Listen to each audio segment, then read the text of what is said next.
सम्राट चौधरी की सरकार बन जाती है और उसके बाद जो समझा जा रहा था, जो सोचा जा रहा था कि ऐसा कुछ होगा कि जीरो टॉलरेंस की बात जो पहले कहते थे सम्राट चौधरी जब वो डिप्टी सीएम थे, तो वैसा ही कुछ अब उनके मुख्यमंत्री होने के बाद भी नजर आएगा और ऐसा ही कुछ नजर आने लगा है। तमाम विभाग के मंत्री जो हैं, तमाम मंत्रालय में आदेश जारी कर दिए गए हैं कि जीरो टॉलरेंस है। अगर कोई काम करने में लापरवाही होती है उस पर भी जीरो टॉलरेंस, कहीं करप्शन होता है वहां भी जीरो टॉलरेंस, अपराध के खिलाफ भी जीरो टॉलरेंस, यानी कुल मिलाकर के जीरो टॉलरेंस की नीति के साथ ही ये आगे बढ़ती हुई नजर आ रही है सरकार। तो इस पर क्या क्या आगे और देखने को मिलेगा और किस तरीके से इस नीति को आगे लेकर के बढ़ेगी सरकार, इस पर चर्चा करेंगे आज की इस खास पेशकश में। और हमारे साथ जुड़ गए हैं मैनेजिंग एडिटर दीपक गौर साहब, स्वागत है आपका। जी सुजीत जी, नमस्कार। हाँ नमस्कार, मैं हूँ डॉक्टर सुजीत सिंह और आप देख रहे हैं वाईबीएल बिहार झारखंड। तो जिस तरीके से अब तेवर दिख रहे हैं सम्राट सरकार के और खासतौर से सम्राट चौधरी ने जिस तरीके से 2-3 घोषणाएं बड़ी की है कि 48 घंटे के अंदर में अपराधियों पर लगाम लगाई जाए, कोई भी अगर वारदात होती है तो, और 30 दिनों के अंदर में अगर कोई भी जो अधिकारी हैं वो काम नहीं करते तो उन पर सस्पेंशन की कार्रवाई होती है। इसी तरीके से उनके तमाम मंत्री भी कार्रवाई करते हुए नजर आ रहे हैं। तो क्या माना जाए कि एक नई दिशा, एक नए तरीके से सरकार अब इस बार नजर आने वाली है? जी देखिए सुजीत जी, सम्राट सरकार जो है, सम्राट चौधरी गृह मंत्री जब बने थे तो तभी से इनका एक बुलडोजर स्वरूप इन्होंने अपनाया था। बाबा बुलडोजर वाले हाँ यूपी के, उनकी तर्ज पर ये काम करते हुए नजर आए थे। लेकिन बिहार को भी ये समझना होगा कि हाँ अपराध कहीं भी किसी भी राज्य में हो, किसी भी प्रदेश में हो, कहीं भी जो अपराध होता है वो दो तरीके से होता है। एक होता है संगठित हाँ अपराध। हाँ संगठित अपराध हो गया जिसमें आपके माफिया जो होते हैं, बालू माफिया से लेके खनन माफिया से लेके अलग अलग जितने भी तरह के माफिया हो गए, कुछ गैंगस्टर्स होते हैं, हाँ कुछ हाँ संगठित बाहुबली, उनका एक नेटवर्क होता है। तो ये हाँ हुआ एक संगठित अपराध जो बहुत सारी चीजों का नीति निर्धारण में भी ये कई लोग हस्तक्षेप रखते हैं और पूर्व में कई बार ये नजर भी आया था। यूपी की सियासत में कई फिल्में बनी जिसमें कुछ गैंगस्टर, कुछ बाहुबली जो थे या कुछ जो माफिया थे वो रेलवे के उसमें रखते थे। सेम बिहार में भी है। तो एक ही हुआ हाँ संगठित अपराध, एक दूसरी तरफ हाँ का अपराध हुआ, वो अपराध हुआ जो समाज में उपजे विद्वेष या आपस में किसी विवाद से, रोड रेज जैसी घटनाओं से भी बड़े बड़े अपराध होते हैं। तो हाँ जिस तरह से अभी सरकार ये मान रही है कि वो अपराध पर अंकुश लगाएगी, तो उसके लिए पहली जो बड़ी चीज चाहिए कि मेरे हिसाब से वो यही चाहिए होगी कि सरकार को अपनी इच्छा शक्ति बहुत मजबूत करनी होगी। क्योंकि अपराध जो है वो बहुत सारा कई बार राजनीतिक संरक्षण से भी पनपता है, कई बार वो पुलिस के हाँ संरक्षण से भी पनपता है, कई बार वो माफिया हाँ जो होता है उसके कुछ बहुत सारे अनैतिक लाभ भी होते हैं, उन लोगों के उससे भी पनपता है। तो सरकार को सबसे पहले अपनी इच्छा शक्ति को मजबूत करना होगा ऐसे किसी भी फैसले को लेने से पहले। जी हाँ। अब जैसे इच्छा शक्ति की बात आती है तो इच्छा शक्ति विजय सिन्हा ने भी खूब दिखाई कि भाई जीरो जी टॉलरेंस है, कोई भी भ्रष्टाचार नहीं हो सकता। लेकिन नतीजा क्या होता है कि जो अधिकारी होते हैं, कर्मचारी होते हैं, वो हड़ताल पर चले जाते हैं और उस वक्त फिर न चाहते हुए भी सरकार को पीछे हटना पड़ता है, जो कि सम्राट चौधरी पीछे हटे। विजय सिन्हा ने जी जो भी बिल्कुल। फैसले लिए तो उनसे पीछे हटना पड़ा, निलंबन वापस लेना पड़ा, हड़ताल वाले को अवकाश घोषित करना पड़ा। तो अगर इस तरीके से अगर सामने दिखता है कि ब्यूरोक्रेसी और सरकार के बीच में अगर दोनों के बीच में जो होना चाहिए, जो समन्वय होना चाहिए, अगर वो समन्वय नहीं दिखता है तो फिर कैसे सरकार आगे बढ़ पाए? नहीं देखिए, ये तो बिल्कुल साफ बात वही हुई ना कि हम जिस तरह से कह रहे हैं इच्छा शक्ति, इच्छा शक्ति को आप हाँ वहां भी देखिए। आपने बड़ा एक अच्छा उदाहरण अभी दूसरे परिप्रेक्ष्य में राजस्व विभाग की जो हड़ताल हुई थी उससे जुड़ा एक पूरा मामला बताया कि कैसे सरकार को बैकफुट पे आना पड़ा। लेकिन सरकार हाँ को ये ऐसे मुद्दे होते हैं जहां एक बहुत कठोर और एक बहुत हाँ मजबूत जो राज्य के फेवर में हो ऐसे स्टैंड लेने पड़ेंगे। देखिए पिछले दिनों अगर अपराध की ही बात करें तो नीट छात्रा की मौत का मामला बहुत ज्यादा हाईलाइट हुआ। हाँ ये सरकार जो 24 घंटे में अपराधियों को पकड़ लेने की बात, 48 घंटे में इसकी बात कर रही है, लेकिन एक छोटे मामले में भी वो खुलासा नहीं कर पाए। आज भले ही सम्राट चौधरी ये कह रहे हो कि कितना बड़ा अपराधी हो, किसी भी जाति का हो, किसी भी धर्म का हो, वो बख्शा नहीं जाएगा। अब नीट हाँ छात्रा का मामला भले ही उसकी आप उसमें हाँ फेल्योर आप खुद दिखा रहे हैं। आप अपनी हाँ बिहार पुलिस पे आज कहते हैं कि उनसे फ्री हैंड दे दिया गया है, लेकिन वो फ्री हैंड हाँ क्या था? देखिए वो फ्री हैंड कैसा था? उसमें शुरुआत में तथ्य छिपाए गए। क्यों तथ्य छिपाए गए थे और उनके खिलाफ क्या कार्रवाई हुई? केवल एक थाने की महिला एसएचओ को सस्पेंड कर दिया गया उस मामले में कि उन्होंने टाइम रहते उस चीजों पे एक्शन नहीं लिया, लेकिन ऊपर तक के अधिकारी उसमें शामिल थे। घटना होते ही ऊपर तक की सूचना सबको दे दी गई थी। थानों की पुलिस ने काम करा, जिले की पुलिस ने काम किया, एसआईटी गठित हुई, फिर सीआईडी लगी, फिर सीबीआई लगी, लेकिन अंततोगत्वा आया क्या? उस मामले में आज भी प्रशासन और शासन और पुलिस पूरा जीरो पे है, कोई खुलासा नहीं। और ऐसे न जाने कितने ही कांड हो रहे हैं। देखिए, अभी एक नई रिपोर्ट आई है कि बिहार में प्रतिदिन 7 लड़कियों की, महिलाओं की उनके साथ रेप हो रहा है और इसमें पटना नंबर 1। देखिए, अपराध अपराध एक मानसिकता है। अपराध एक मानसिकता है। हम उस संगठित अपराध की बात कर रहे हैं जिसमें कानून का डर नहीं है। अब कानून का डर पैदा कैसे होगा? उसके लिए आपको एक बड़े उच्च मानक के स्टैंडर्ड बनाने पड़ेंगे। वो उच्च मानक के स्टैंडर्ड क्या बन रहे हैं? बिल्कुल सीधी सी बात है। जैसे ही सम्राट चौधरी ने कहा कि भाई अब अपराधी बख्शे नहीं जाएंगे, तो विपक्ष ने क्या बोला? विपक्ष ने बोला जो लोग AK-47 लहरा रहे थे उनके खिलाफ भी कार्रवाई हो गई।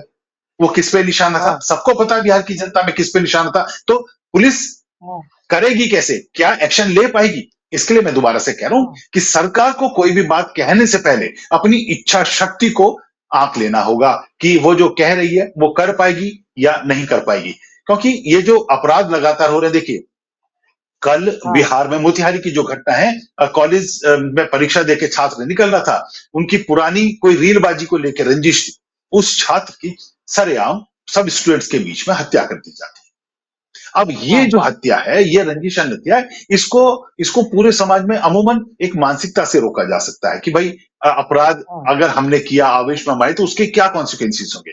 लेकिन जो सुनियोजित अपराध है, जो संगठित अपराध है, आप उसकी तो कमर तोड़िए।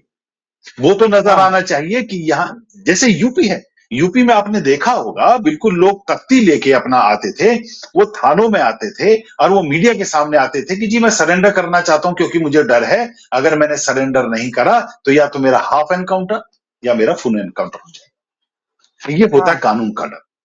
पहले आप वो कानून का डर बनाइए, क्योंकि बयानबाजी, सम्राट चौधरी खुद कहते हैं कि बिना पूरी जानकारी के आप बयानबाजी मत दीजिए, और इनका बयान में अभी थोड़ा जल्दी, थोड़ा एग्रेशन, थोड़ा फास्ट है। ज्यादा फास्ट होने से पहले इनको अपने तंत्र को बहुत अच्छे तरीके से मजबूत कर लेना होगा। अगर बिहार को आगे ले जाना है तो ये तंत्र मजबूत होगा। और दूसरा, इच्छा शक्ति। पुलिस जिस दिन चाहेगी, प्रशासन जिस दिन चाहेगा, उस दिन एक एक अपराधी की नकेल कस देगा। और सबसे बड़ी बात यह है कि जब बात होती है कि अपराधियों की नकेल कसी जाए, माफिया की नकेल कसी जाए, और जो नकेल कसने वाले हैं वो खुद ही इसमें आकर डूबे नजर आते हैं कि भाई अपराध में वो लोग संलिप्त नजर आते हैं, माफिया के साथ संलिप्त नजर आते हैं। अगर सीमांचल के इलाके की बात कर लें, तो किशनगंज की बात करें, तो वहाँ पे जो एसडीपीओ साहब जो पिछले दिनों गौतम कुमार को निलंबित करना पड़ा, वहाँ के जो थाना अध्यक्ष अभिषेक रंजन, उनको निलंबित करना पड़ा। उसी तरीके से तमाम हर महकमे की बात कर लें, लेकिन जब पुलिस अधिकारी खुद ही मिली भगत करके बैठे हुए हैं, अब जिनका काम है फर्जी जमीन की खरीद को रोकना, ऐसे सब रजिस्ट्रार उसमें डूबे हुए हैं, वो फर्जीवाड़ा कर रहे हैं। इस तरीके से आप हर एक जगहों पे आप देखिएगा, हर खास करके राजस्व और भूमि सुधार मंत्रालय में तो ढेर सारा जो भ्रष्टाचार का मामला है वो चल ही रहा है। और पुलिस विभाग की बात करें तो वो खुद ही मिली भगत करके बैठे हुए हैं। तो ऐसे हालत में सरकार की इच्छा शक्ति जो आप बता रहे हैं, इच्छा शक्ति तो है, लेकिन क्या इस इच्छा शक्ति को ये जो सरकारी महकमे के लोग हैं, जो ब्यूरोक्रेट्स हैं, वो आगे तक उसको परिणाम तक पहुंचा पाएंगे? क्योंकि इस पर बड़ा संशय है। इसीलिए ही सुरजीत जी, इसीलिए मैंने बात कही थी कि पहले इच्छा शक्ति बहुत इंपॉर्टेंट है, और पहले उसके बाद एक मजबूत तंत्र बनाइए। देखिए प्रशासन, अगर, ये बहुत पुरानी कहावतें हैं कि अगर भैंस ढूंढ दी गई थी, लोगों के, विधायकों के, सांसदों के कुत्ते तक ढूंढ दिए गए, अमूमन लोगों के बच्चे नहीं ढूंढे जाते हैं। लेकिन अगर पुलिस प्रशासन एक्शन में आता है, अगर पूरा वो तंत्र मजबूत होता है और वो तंत्र कड़ियों से कड़ियां जोड़ के अगर काम करता है, तो ऐसा कोई भी लक्ष्य नहीं है जो शासन और प्रशासन नहीं कर सकता। लेकिन बात सबसे बड़ी वही आती है कि आप पहले इच्छा शक्ति नहीं दिखाते हैं, आधे लोगों के लिए इच्छा शक्ति दिखाते हैं, आधों के लिए थोड़ी सी छूट होती है, तो वहां फिर वो लूप होल्स हमेशा आपको नजर आए। आप लगातार पिछले बिहार के पूरे सीन सिनेरियो को देख लिए। एक समय ऐसा था कि बहुत अच्छे जो बाहुबली टाइप के जो लोग होते तो वो खुद सरकार में भी नजर आते थे या सरकार से बहुत हाँ बड़ा उनका जुड़ाव रहता था। लेकिन हाँ अब अगर सम्राट चौधरी ऐसा बयान दे रहे हैं तो उन्हें देखना होगा कि एक उंगली दूसरी तरफ उठाते हुए चार उंगलियां उनकी तरफ ना रही। तो उन्हें हाँ अपना हाँ इच्छा शक्ति मजबूत करनी होगी, अपना तंत्र मजबूत करना होगा, तब जाकर वो नीचे ब्यूरोक्रेसी पे, नीचे के अधिकारियों पर एक दबाव बना पाएंगे, जहां सस्पेंशन मतलब सस्पेंशन होगा। आपने एक दूसरी हाँ अच्छी बात वो जो रखी है, एक्शन में जिस मोड में सरकार आ रही है कि 30 दिन तक आप मामले को लटका सकते हैं और 31वें दिन आप सस्पेंड कर देंगे। हाँ क्या आपका पूरा जो तंत्र है उतना मजबूत है कि आपके वो काम हो जाए? हाँ क्यों? क्योंकि उसमें एक एक एक्शन लिख देगा कि मैंने अपनी तरफ से एक्शन लिख के संबंधित इसको भेज दिया। अब जो संबंधित है हाँ वो बोलेगा जी मेरे पास तो आए 2 दिन हुए हैं, मेरे तो 30 दिन रहने दीजिए। तो उनके हाँ 30 दिन होंगे। फिर क्या हाँ ये स्नैक एंड लेडर वाला गेम चलता रहेगा कि जी मैंने अपनी तरफ से कार्रवाई कर दी थी, मैंने संबंधित विभाग को इसके लिए संस्तुति कर दी थी, अब संबंधित विभाग का अधिकारी जाने। अब संबंधित विभाग का हाँ अधिकारी, संबंधित अधिकार का बाबू अब उस पर काम कर रहा है। वो कह रहा है जी 30 दिन तक मैं देखूंगा। उसने भी नीचे फिर अपने किसी को सबॉर्डिनेट को भेज दिया कि इस मामले में ऐसे ऐसे दस्तावेजों के साथ इनका आकलन कीजिए। उनके पास भी 30। तो क्या क्या ये तंत्र बहुत मजबूत तरीके से बना लिया गया है या अभी बयानबाजियों का दौर है? और अगर ये बयानबाजियों का दौर है तो मुझे लगता है कि सम्राट चौधरी की सरकार को और खुद सम्राट चौधरी को अभी इसमें थोड़ा सा ठहर कर, थोड़ा संभल कर, बहुत तैयारी के साथ तब जाकर बयान देने चाहिए। हाँ, देखिए बयानबाजी तो दे ही देते हैं, नेता हैं, अब मुख्यमंत्री बन गए हैं, तमाम मंत्री बन गए हैं, लेकिन बयानबाजी से बात कहाँ आएंगे। अब सवाल ये उठता है कि बयानबाजी तो उस वक्त भी की गई थी जब शराबबंदी को लागू किया गया था, और आदेश ऐसे जी। कड़े आदेश कि भाई हर जगह पे जीरो टॉलरेंस होगा, कहीं भी शराब दिखता है या कोई सेवन करता हुआ दिखे, कोई खरीद फरोख्त करता हुआ दिखे, कोई ले जाता दिखे तो कार्रवाई कीजिए। लेकिन हुआ क्या, पूरे प्रदेश में आज भी धड़ल्ले से शराब मिल रही है, होम डिलीवरी हो रही है। सबसे बड़ी बात कि सचिवालय में शराब की बोतलें मिल रही है। जिस कार्यालय से, विकास भवन से, जहां से ये सारे आदेश निकले कि वे शराबबंदी कर रही, वहां पे शराब की बोतलें मिल रही है। जो आरजेडी के एमएलसी साहब सुनील सिंह, उन्होंने फरवरी में कहा था विधानसभा में चर्चा के दौरान कि भाई आप कहें तो हम यहाँ पे होम डिलीवरी करवा दें। तो इच्छा शक्ति तो है सरकार की कि भाई हाँ, इस तरह के कानून लागू किए जाने चाहिए, लेकिन जमीनी हकीकत इससे बिल्कुल अलग नजर आती है। अभी तक तो ऐसा ही होता आया है। सुशासन बाबू 2 दशक तक राज करते हैं, लेकिन उनके राज में भी बहुत सी चीजें ऐसी होती हैं जो घोषणाएं होती हैं, तमाम तरह के बयान दिए जाते हैं, इच्छा शक्ति जताई जाती है, लेकिन धरातल पर होता कुछ नजर नहीं आता है। तो इस बार भी जिस तरीके से, अब जैसे प्रमोद रघुवंशी जी हैं, वो सीधे सीधे कहते हैं वो कला एवं संस्कृति मंत्रालय के मंत्री हैं, साथ में उनके पास खनन भूतत्व मंत्रालय की है। अब वो कहते हैं कि जो फुहड़ गाने हैं, जो अश्लील गाने हैं, चाहे भोजपुरी हो, मगही हो, अ, जिस भी मैथिली हो, जो भी भाषा हो, उसमें अगर कोई गाना होता है तो उसके खिलाफ कार्रवाई की जाएगी। इससे पहले भी ये बात कही गई थी, सम्राट चौधरी जब डिप्टी सीएम थे उस वक्त भी ये बात कही गई थी कि इस तरह की चीजें नहीं हो सकती, लेकिन उसके बाद भी नजर आई सार्वजनिक तौर पे। तो इस बार क्या प्रमोद और रघुवंशी के उन्हीं कहने गानों पे पे, हाँ जी सुनिए जी, और उन्हीं गानों पर सरकार के मंत्री विधायक जो है वो डांस देखते हुए भी हाँ नजर आए, जो पिछले दिनों हाँ चर्चा में रहा। तो ये कथनी और करनी में जब तक ये अंतर रहेगा बहुत वो होगा। और इसके लिए बात सारी निचोड़, मेरा कहना, मेरी आज की पूरी बहस का या हमारी पूरी चर्चा का निचोड़ ये रहेगा कि अगर मजबूत इच्छा शक्ति के साथ अगर आप कूद जाएंगे तो सबको निर्देश होंगे, भाई आप सार्वजनिक जगहों पर ऐसे न देखिए। अब खाना पिलाना, वो थी एक बिहार पुलिस के एक कांस्टेबल रास्ते में रोक लिए गए। उनसे बोला गया कि भाई हाँ बिहार में शराबबंदी है, आपकी अपना बैग खोलिए। उनके बैग में शराब की बोतल निकली। वो कहते हैं कि हाँ जी नहीं, मेरे लिए नहीं, मेरे पिताजी बीमार हैं, उनको बहुत जरूरत है इसकी, मैं उनके लिए लेके जा रहा हाँ हूं। तो देखिए हाँ यही लूप होल है। उस पुलिस अधिकारी को, उस पुलिस कर्मचारी को यह पता होना चाहिए कि अगर मेरे पास ये निकल गई तो मैं सस्पेंड हो जाऊंगा। और हाँ ये डर एक दिन में नहीं बनेगा, ये नीति निर्धारण एक दिन में नहीं होगा, इसका इंप्लीमेंटेशन एक दिन में नहीं होगा, इसको होते होते में समय लगेगा। लेकिन मेरा कहना यही है कि बयान देने से पहले इंटरनल एक मेमो चलना चाहिए था। सार्वजनिक बयान से पहले पूरी एक नोटिफिकेशन जारी होनी चाहिए थी। अगर कोई भी सरकारी अधिकारी, सरकारी कर्मचारी या सरकार तंत्र से जुड़ा या अगर बाहर का भी है तो उसके लिए भी, अगर वो किसी भी इस तरह की अनैतिक गतिविधि में पाया जाता है, उसके खिलाफ सख्त एक्शन होगा। इसके लिए मुनादी कराई जाए, बहुत सारी चीजों के लिए मुनादी होती है, मुनादी कराई जाए ताकि किसी एक्शन से पहले कोई ये ना बोले कि साहब हमें पता नहीं था। अब उस पुलिस कर्मचारी का ये कहना कि जी मेरे पिताजी बीमार है, मैं उनके लिए लेके जा रहा हूं, तो ऐसे तो सबके घर हाँ में 4 लोग बीमार होंगे, कोई कुछ बहाना हाँ बताएगा। और शायद अब जो ये सदर में जो बोतल कचरे की उसमें निकली है, वो भी बोलेंगे कि भाई हमें तो ये था, इस आधार पे मैंने ले ली बोतल। आप हाँ हाँ देखिए, हाँ इसी चीज को देखिए, इसी देखिए कि बिहार में बहुत सी जगहों पे आज भी कई रास्तों पे ये लगा हुआ है कि कृपया शराब पीकर वाहन न चलाएं। जिस हाँ प्रदेश में शराबबंदी हाँ लागू हो, वहां हाँ सरकार आज भी उनके विभाग ये लगा रहे हैं कि शराब पीकर वाहन ना चलाएं। इसका मतलब या तो वो उन लोगों के लिए कह रहे हैं कि जो दूसरे राज्यों से उनके यहाँ शराब पीकर चला रहे, चलो ये भी जस्टिफाई होता है कि दूसरे राज्यों से हाँ शराब पीकर आने वाले लोग जो हैं वो इनके यहाँ वाहन न चलाएं या शराब पीकर वाहन न चलाएं, जिससे। पर ये जो बोर्ड है ये भी बहुत कुछ वो करते हैं।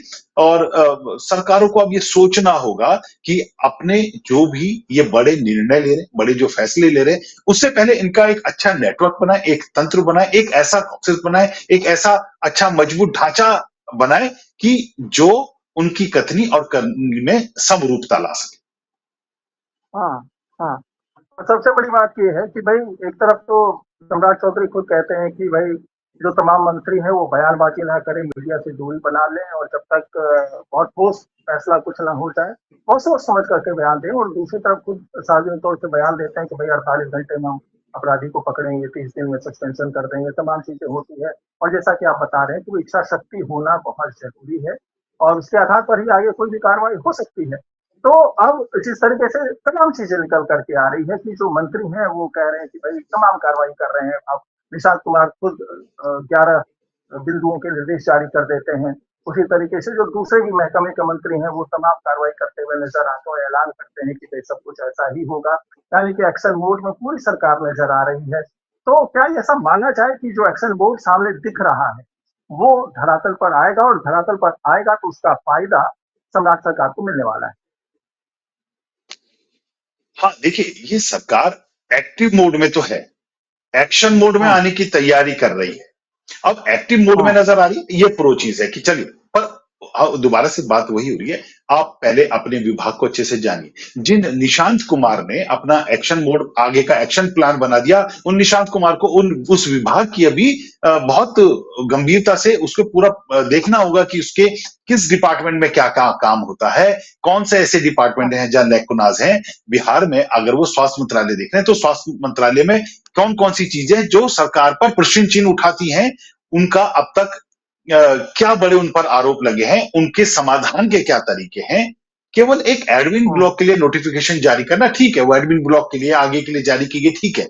लेकिन हाँ ये अब सबको सबको बात वही पहली लाइन सही मेरे हिसाब से बोली गई थी सम्राट चौधरी ने कि भाई आप विषय को पहले गंभीरता से जांच लें, देख लें, फिर हाँ जाके आप उस पर बयान दें। जिस दिन हाँ जारी होते हैं, जिस दिन मतलब आप पद पर बैठते हैं, उस दिन आप अपने हाँ पूरे स्टाफ से मिलते हैं और उसके थोड़ी देर बाद ही आपको एक निर्देश जारी कर देते हैं अपने संबंधित कि मेरा स्वास्थ्य विभाग अब ऐसे ऐसे चलेगा। तो देखिए, आप पहले अगर खुद नहीं चीजों को समझेंगे, एसओपी अगर खुद अच्छे से नहीं अंडरस्टैंड कर रहे होंगे, तो फिर आप आगे उसे इंप्लीमेंट भी प्रॉपर तरीके से नहीं करा पाएंगे। तो विभागों की नहीं, गंभीरता, खुद की गंभीरता, इसको देखना होगा। पर इनका एक्टिव मोड जो है वो प्रो है, वो अच्छा लगा। बिहार सरकार एकदम जैसी गठित हुई, हर मंत्रालय ने अपना अपना एक्शन प्लान बता दिया, एक्शन प्लान पे फिर वो एग्जीक्यूट करते हुए नजर आए। देखिए, पर्यटन मंत्री ने बड़े अच्छे तरीके से बताया कि हम अब कैसे बिहार को एक पर्यटन के उस पर लेके जाएंगे। भले ही जो प्लान, जो हम अपनी पुरानी डिस्कशन में भी बात करते रहे कि एक मास्टर प्लान ऑलरेडी बना हुआ है और उस मास्टर हाँ प्लान पर ये मंत्रालयों के जो अध्यक्ष होंगे, जो मंत्री होंगे, वो एज ए सीईओ की तरह काम करेंगे और उन जो प्लानिंग है उसको एग्जीक्यूट करने में इनका पूरा सहयोग रहेगा। अच्छी बात है कि बिहार जी को लेके इतना प्रो होकर उन्होंने पर्यटन को लेके बात करी कि अब कैसे पर्यटन को बढ़ावा देने के लिए क्या क्या काम होंगे।